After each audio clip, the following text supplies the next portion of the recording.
हमारे यहाँ शादी जब होती है तो दूल्हे को भी कहा जाता है, दुल्हन को भी कहा जाता है कि कहीं बाहर घूम फिर कर आएँ, कुछ दिन अकेले गुजारें, किसी अच्छी खूबसूरत जगह पर जाएं। तो हनीमून का लफ्ज़ इस्तेमाल होता है। क्या हनीमून पर जाना चाहिए? अगर शरीयत की पाबंदी मुमकिन हो तो जाने में हर्ज नहीं है। उम्रे पर भी तो जाया ही जाता है, ये भी सफ़र ही है। हज पर भी जाया जाता है, लेकिन हर जगह शरीयत की पाबंदी ज़रूरी है। तो हनीमून जो है उसमें भी अगर कोई गुनाह वाला मामला नहीं करता, शरीर पर्दे भी बाकी रहते हैं, शरीयत के तमाम तकाजे पूरे होते हैं, तो अब कोई इस तरह हनीमून मनाता है जायज़ तरीके पर, 100% जायज़ तरीके पर, तो उसको भी ज़रा मना तो नहीं किया जाएगा। लेकिन अब ये कि जाकर ये होटलों में ठहरते होंगे, होटलों के माहौल, फिर ये पार्कों में जाके बैठते होंगे, पार्कों के माहौल, तो यूँ मतलब हनीमून फ़ी ज़माना मनाना, अगर यही मुराद है हनीमून इस तरह ही मनाते होंगे, तफरी गाँव में जाते होंगे, सी साइड पे जाते होंगे, तो ये तो ज़ाहिर है कि नहीं मनाना चाहिए।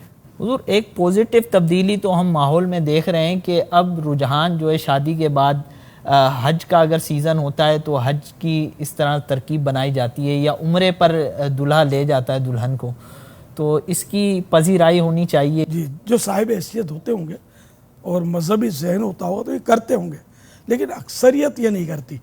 अब जैसे कि बच्चों की छुट्टियां आती हैं तो कोई लंदन जाएगा, कोई पेरिस जाएगा और मदीने की तरफ दौड़ेगा दीवाना मदीने का।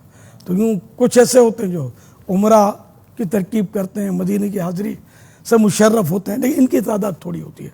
ज़्यादातर इधर उधर सैर व तफरी के लिए लोग मुख्तलिफ़ मुल्कों का रुख करते हैं, मुख्तलिफ़ शहरों का करते हैं। अब सर्दियों में कुछ लोग जाते हैं, ये बर्फ़बारियाँ देखते हैं छुट्टियों में, या छुट्टियाँ कर लेते होंगे अपने ही मुल्क में, दूसरे शहरों में जहाँ बर्फ़बारियाँ होती है वहाँ पहुँचते ही है। और गर्मियों में भी हमारे बाद शहर ऐसे हैं हमारे मुल्क में कि जो ठंडे होते हैं तो वहाँ का रुख करते हैं। तो इसलिए भाई वो अपना तो है ना कि देखना है तो मदीना देखिए, कसर शाही का नज़ारा कुछ नहीं, तो बस ये होना चाहिए कि मदीना देखे, बाकी हर शे से आंखें बंद कर ले। इस पर मुझे एक वाक़या याद आया। एक मुझे एक आलिम साहब ने बताया था, शायद इनके अपने गांव का वाक़या था। एक काफ़िला हज से आया तो एक हाजी साहब जो थे, ये इन्होंने आँखों पर पट्टी बांध रखी थी, खोलते नहीं थे, तो लोग समझे कोई आँखों में कुछ दर्द है इनको। जब ये वज़ू के लिए बैठे, नमाज का वक्त आया, तो इन्होंने पट्टी खोल दी और मुँह धोया, फिर बांध ली। अब लोगों को तजस्सुस बड़ा राज किया, तो उसको पूछा कि मसला क्या है कि तुम ये, तो उसने बताया कि मैं दरअसल ऐसे ऐसे नज़ारे करके आया हूँ कि अब मुझे यहाँ की ये अशिया जो हैं, यहाँ के नज़ारे मुझे भाते नहीं हैं, देखने को दिल नहीं करता, इसलिए मैंने पट्टी ही बांध ली है।